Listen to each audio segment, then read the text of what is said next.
I came here to NATO to affirm President Biden's commitment to rebuild, to revitalize, to re-energize our core alliances and partnerships. Indeed, they're our greatest strategic asset, an unmatched network of alliances and partnerships. And I did this at NATO because some back then were questioning its relevance, its capacity, its unity. As we meet here today in Brussels, those who bet against NATO have clearly been proven wrong. NATO today is bigger, it's stronger, it's more united, it's more capable than ever. In Vilnius, NATO's leaders agreed to the most ambitious plans since the end of the Cold War to adapt and to strengthen our alliance. And we're now delivering on those plans. 19 NATO allies either are meeting their Wales commitment or have credible plans to do so by 2024. In other words, devoting 2% of their budgets to defense spending. That's 2/3 of our alliance. Allies are increasing contributions of forces and other capabilities. We are working together to boost our joint industrial defense capacity. We've added our 31st ally, Finland, and the 32nd, Sweden, will soon be among us. NATO will continue to adapt to meet 21st century challenges, threats, whether it's Russian aggression, coercion from China, challenges in cyberspace, terrorism, the entire gamut of things that we have to be concerned about as an alliance. And in fact, it's this capacity to evolve that has made NATO the world's indispensable alliance for 75 years, and the actions we've taken at Vilnius and that we're taking here over the last couple of days are setting NATO up to remain that indispensable alliance for the next 75 years. The meetings here this week focused on critical steps that we can take to advance NATO's revitalization in time for the historic Washington Summit, the 75th anniversary summit that will take place next year. First, we focused on NATO's enduring support and commitment to Ukraine. And I have to tell you, listening to all of our colleagues around the table, every single one expressed strong, enduring support for Ukraine. Some are questioning whether the United States and other NATO allies should continue to stand with Ukraine as we enter the second winter of Putin's brutality. But the answer here today at NATO is clear and it's unwavering. We must and we will continue to support Ukraine.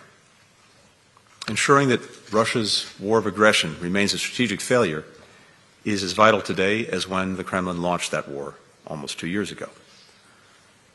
Now, our adversaries are not standing on the sidelines. Most of the drones that we've seen used in the biggest ever drone attack on Kyiv just last weekend, those were made and supplied by Iran. North Korea is providing significant arms shipments to Russia. Stakes for all of us are clear, and again, I heard this from everyone around the table. And we must send an unequivocal message. No country will be allowed to redraw borders by force. That's an interest of every single ally around the table. It's an interest of many countries beyond this alliance with whom we've been working since February of 2022. And it's also why we're accelerating efforts to enable Ukraine to stand strongly on its own feet, militarily, economically, democratically. Even as we're supporting Ukraine's fight today, we are helping them build a military that is capable of deterring and defending against aggression far into the future. The supplemental budget request the President made is a demonstration of our own commitment to that goal, and we're looking to Congress to approve it in the coming weeks. Another critical point that is really worth underscoring, and it's reinforced by everything that I've seen over the last 2 days here. When it comes to Ukraine, the United States is not standing alone. We provided about $77 billion in assistance to Ukraine. Our European allies, over the same period of time, have provided more than $110 billion. So we often talk about burden sharing and the imperative of burden sharing. When it comes to Ukraine, that's clearly what we've seen and what we continue to see.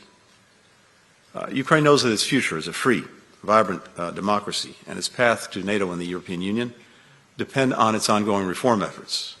And Kyiv is committed to seeing those reforms through. We also heard that today from its foreign minister. So these were some of the issues that the alliance discussed with Foreign Minister Kuleba, and this was the first foreign ministers meeting we've had of the new NATO-Ukraine Council, with Ukraine sitting at its place at the NATO table. We also discussed NATO's ongoing role in promoting peace and security in the Western Balkans. Now, when I started out in this line of work 30 years ago, front and center in our concern and the concerns of countries around the world, and certainly in the transatlantic area, the Balkans, Bosnia, and then Kosovo. The one thing we don't need is a return to the future when it comes to conflict in the Balkans. NATO has a critical role to play in helping states in the region make progress on their paths to EU membership and to broader European stability. NATO has long provided the backbone of security in the Western Balkans. It's going to continue to do so. The alliance has responded decisively to actors who are seeking to destabilize northern Kosovo, as we saw earlier this year, deploying additional troops to KFOR. We're deepening our collaboration with the EU-led force in Bosnia and Herzegovina as well. So this was another critical part of our conversation over the last 2 days. Tonight, I'm heading to Skopje for the OSCE Ministerial Council. Despite Russia's flagrant violations of every single core principle of the Helsinki Final Act, its relentless efforts to obstruct the OSCE's work, the 50 other participating states have shown determination to make sure that the organization continues to fulfill its purpose to advance European security. And that's what we'll keep doing in Skopje. From Skopje, we head to Israel, the West Bank, and then on to the UAE, where in addition to participating in the COP, I'll have an opportunity to meet with Arab partners to discuss the conflict in Gaza. We head back to the region as the humanitarian pause that we helped to negotiate with Qatar and with Egypt has allowed scores of hostages to be released and to be reunited with their families. We're surging humanitarian assistance into Gaza to make sure that its people have what they need to get by. Looking at the next couple of days, we'll be focused on doing what we can to extend the pause so that we can continue to get more hostages out and more humanitarian assistance in. We'll discuss with Israel how it can achieve its objective of ensuring that the terrorist attacks of October 7th never happen again, while sustaining and increasing humanitarian assistance and minimizing further suffering and casualties among Palestinian civilians. We'll keep our efforts going to prevent the conflict from spreading, and of course we'll remain focused on enabling the safe departure of American citizens and other foreign nationals from Gaza. Finally, we will work to build on the principles that I set out in Tokyo a few weeks ago for the day after in Gaza, and define the steps that we and our partners in the region can take now to lay the foundation for a just and lasting peace. With that, happy to take some questions. First question goes to Tracy Wilkinson with the LA Times. Hi, thank you, Mr. Secretary. You spoke of the strength and unity of NATO, and you also said that there are those who question whether NATO and the United States should continue to support Ukraine at the level that it does. Could you elaborate on that? What were the anxiety levels among some of your allies here about U.S. commitment, given the voices we're hearing in parts of the United States who talk about abandoning the Ukraine cause, and especially political changes that may come next year? And then second, if I could ask you about the Israel-Gaza war, to what extent did that overshadow talks here or impact talks here or have a role in the talks here? Thank you. Tracy, thank you. First, the second part of the question first. Yes, we certainly had conversations about Gaza, but it in no way took away from the intense focus that we've had over the last couple of days on Ukraine as well as on Western Balkans and preparing for the NATO summit in Washington next spring. With regard to Ukraine, let me say this again because it was very, very starkly clear listening to all of our colleagues around the table.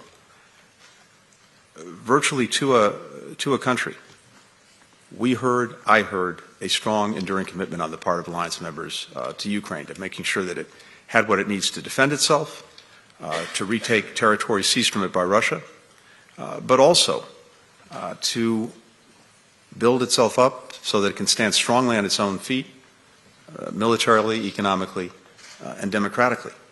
I heard no sense of fatigue or falling back. On the contrary, a determination to continue to press forward.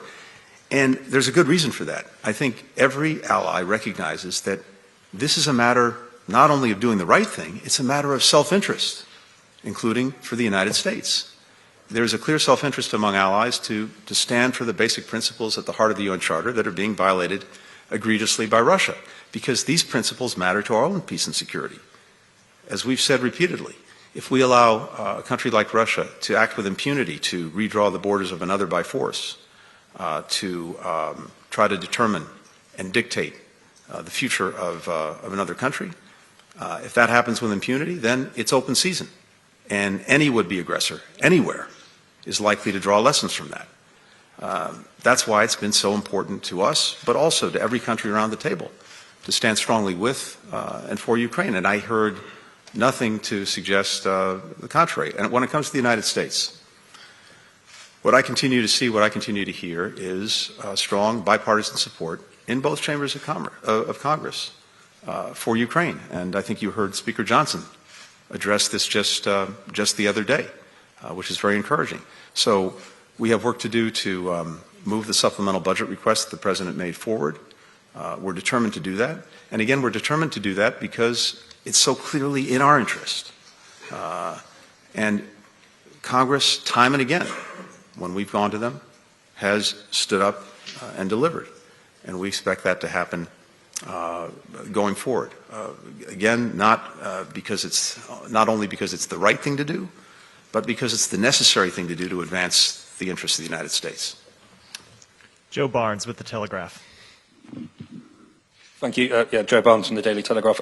There's a growing perception that Ukraine's Western allies will move away from helping Ukraine sustain another major counteroffensive in a switch of strategy that essentially helps Ukraine hold its lines.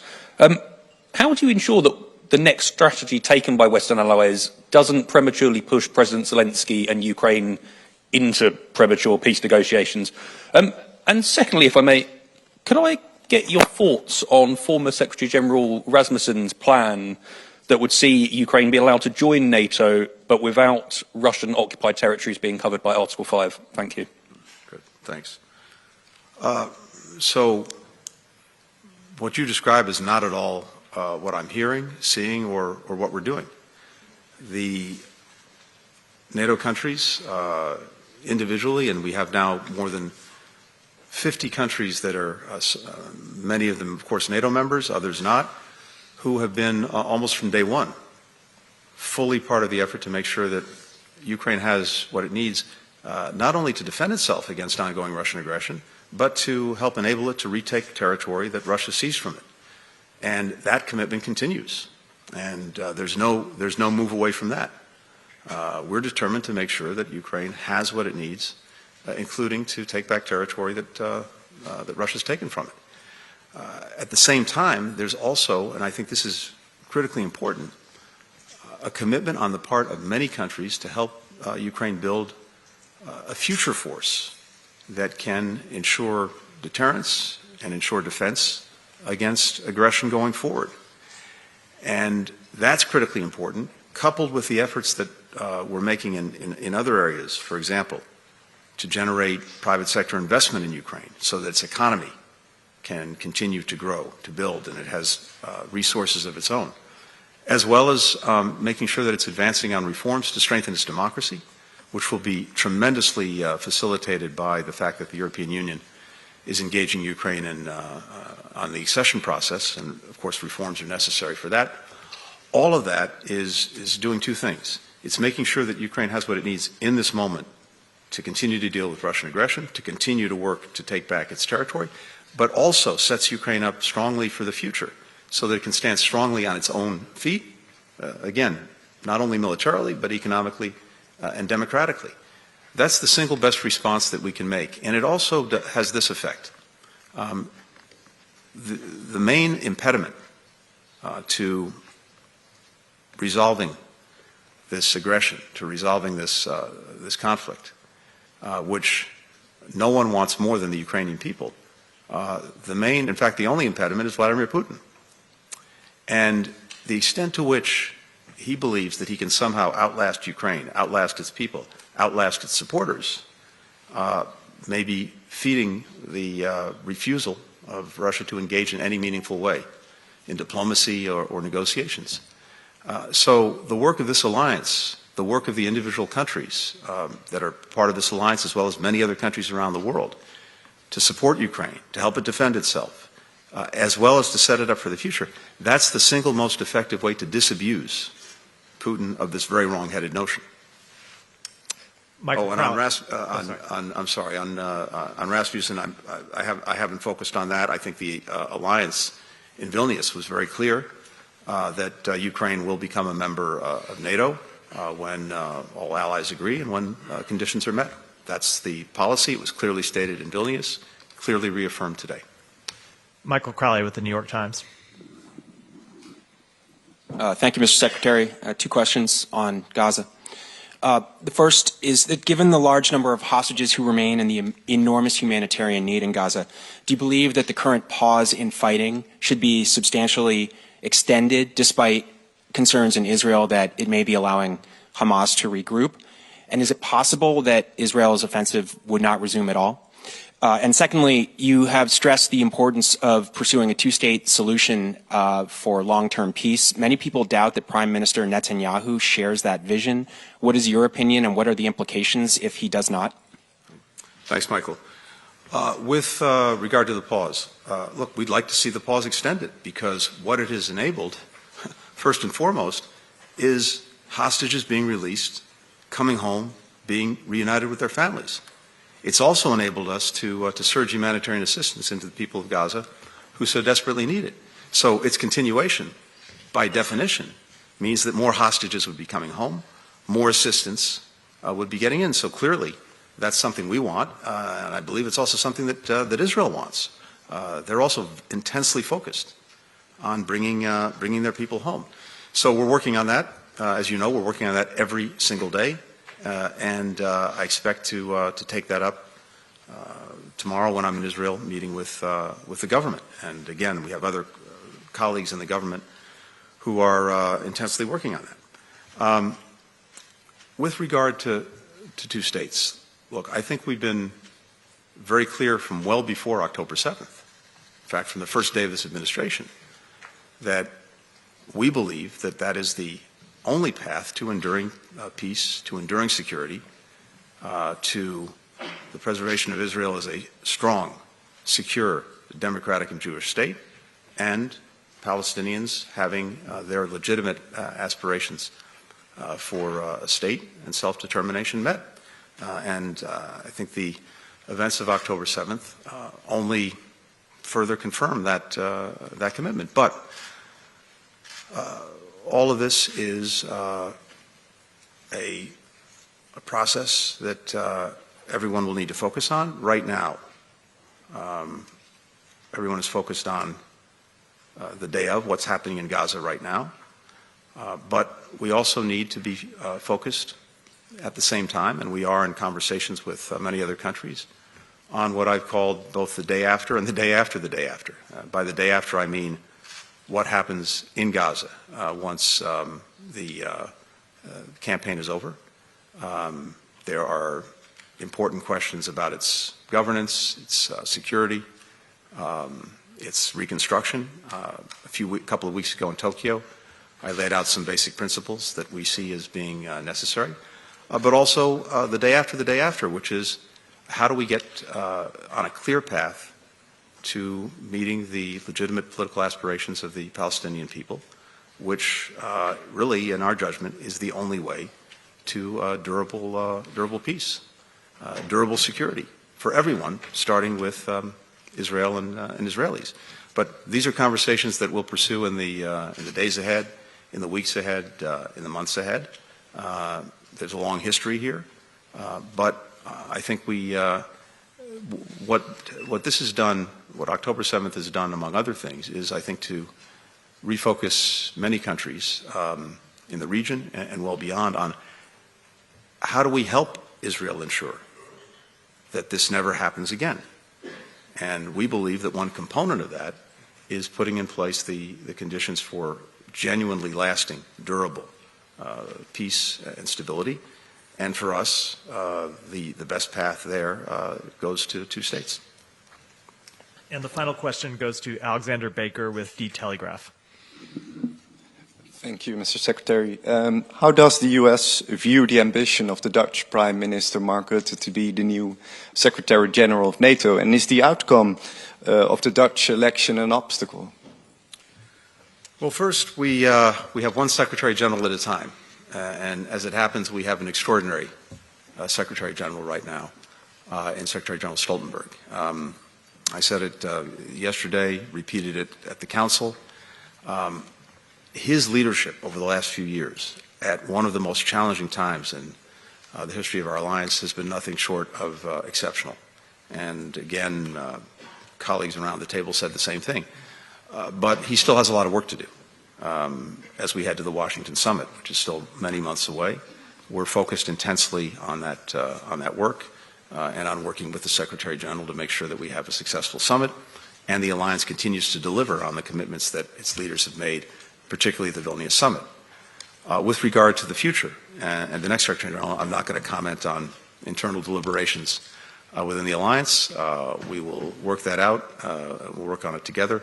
And I would expect that by the Washington summit, we'll be in a position to talk about it more clearly, more directly. Thanks. Thank you all. What about Sweden as a NATO member?